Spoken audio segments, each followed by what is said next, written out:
नमस्कार दोस्तों। आज जो कहानी सुनाने जा रहा हूँ उसका शीर्षक है महात्मा की प्रेरणा। ये एक पुरानी कहानी है। एक राजा था, उसका नाम था सर्वमित्र। सर्वमित्र बड़ा योग्य, धर्मात्मा और प्रजापालक राजा था। उसके तेज और प्रताप से घबराकर शत्रु सदा उससे दूर रहते थे। एक बार राजा बीमार पड़ गया। भांति भांति की चिकित्सा की गई, परंतु रोग से छुटकारा न मिला।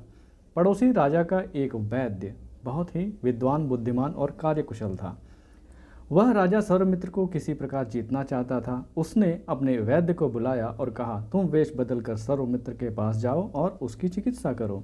जब वह स्वस्थ हो जाए तो अपने प्रभाव से उसे शराब पीने की आदत डाल दो। फिर तो उसे जीतना मेरे बाएं हाथ का खेल है। वैद्य ने नकली दाढ़ी लगाई, लंबा सा चोगा पहना। फिर वह सर्वमित्र के दरबार में आया। उसने अपना नाम रोगारी बताया। रोगारी ने राजा का पेट, छाती, आँखें और नाड़ी आदि देखकर उसका उपचार करना आरंभ कर दिया। उसकी चिकित्सा से सर्वमित्र कुछ ही दिनों में स्वस्थ हो गया। वैद्य ने उसे थोड़ा थोड़ा करके मद्य यानी शराब भी पिलाना आरंभ कर दिया। कुछ समय के बाद वैद्य ने अपने राज्य को लौट गया। सर्वमित्र का मद्यपान व्यसन बढ़ता ही चला गया। वह उसको अधिक मात्रा में पीने लगा। जब वह पीता तो मर्यादा छोड़ ऊट पटांग बातें करने लगता। उसकी देखा देखी दरबारी भी मद्यपान करने लगे। राज्य का कार्य शिथिल होने लगा। सभी कर्मचारी अपने अपने कर्तव्य से हटने लगे। शत्रु राजा को अपने भेदिये से राजा सर्वमित्र के बढ़ते दोष पता चलते रहते थे। सर्वमित्र का एक मंत्री बहुत बुद्धिमान था। वह राजा को कुछ कह तो सकता नहीं था, परंतु वह उसका मद्यपान छुड़ा देना चाहता था। वह एक दिन जंगल में गया। वहाँ एक महात्मा समाधि लगाए हुए थे।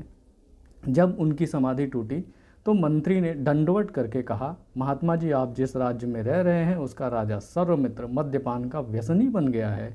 इससे सारे राज्य में अव्यवस्था हो गई है। मुझे भय है कहीं कोई शत्रु हमारे राज्य को न जीत ले। महात्मा बोले, सर्वमित्र तो बड़ा धर्मात्मा था, उसे मद्यपान का व्यसन कैसे लग गया।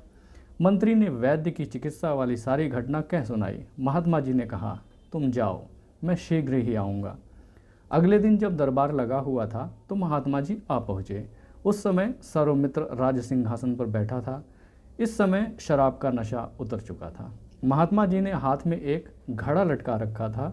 उन्होंने राजा को संबोधित करके कहा, राजन, मैं देवलोक से आया हूँ। मैं देवलोक से आया हुआ सन्यासी हूँ। इस घड़े में अमृत भरा हुआ है। यदि तुम इसे लेना चाहो तो खरीद सकते हो।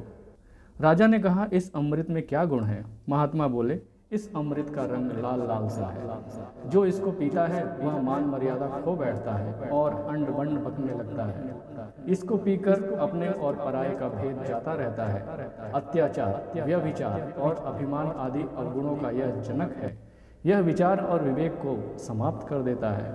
इससे मनुष्य के फेफड़े, गला, जिगर आदि अंग खराब हो जाते हैं और वह शीघ्र ही संसार को छोड़कर अमर बन जाता है।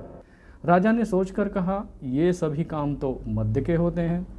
महात्मा जी, कहीं आप मुझे अमृत के बहाने मदिरा के अवगुणों को तो नहीं बता रहे? तनिक इनको दिखाइए तो सही। महात्मा ने घड़े को थोड़ा झुकाया। मद्य की लाल लाल धारा गिरी। वह जिस मिट्टी पर गिरी वह खौलने लगी। महात्मा बोले, यह धारा मिट्टी में उबाल पैदा कर सकती है तो शरीर में भी तूफान मचा सकती है। राजन, यदि पसंद हो तो ले लो और सारे राज्य से हाथ धोकर बैठ जाओ। शत्रु वह अवसर देख रहे हैं जब तुम्हारी सेनाएं मदहोश पड़ी हों और तुम भी सुध बुध खोए बैठे हो। बोलो, क्या यह अमृत लेना है? महात्मा की लताड़ ने सर्वमित्र की आंखें खोल दी। हाथ जोड़कर राजा बोला, महात्मा जी, बड़ा भारी पाप हो गया है। मैं मद्यपान का व्यसनी बन गया हूँ। आप आशीर्वाद दें कि इसके बाद मैं कभी भी मद्य को हाथ नहीं लगाऊँ। मैं प्रतिज्ञा करता हूँ कि इस पानी को सदा अपने से दूर ही रखूँगा। महात्मा ने आशीर्वाद दिया और घड़े को भूमि पर जोर से पटक कर कहा, राजन, तुम्हारा दुर्व्यसन का घड़ा फूट चुका है। अब तुम्हारा कल्याण होगा।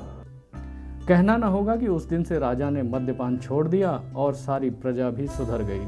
अब शत्रुओं की आक्रमण की जो चाल थी वह सफल न हो सकी। ये कहानी सुनने के लिए आप लोगों का बहुत बहुत धन्यवाद। ऐसी और कहानियाँ सुनने के लिए आप इस चैनल को सब्सक्राइब करें। धन्यवाद। जय हिंद, जय भारत।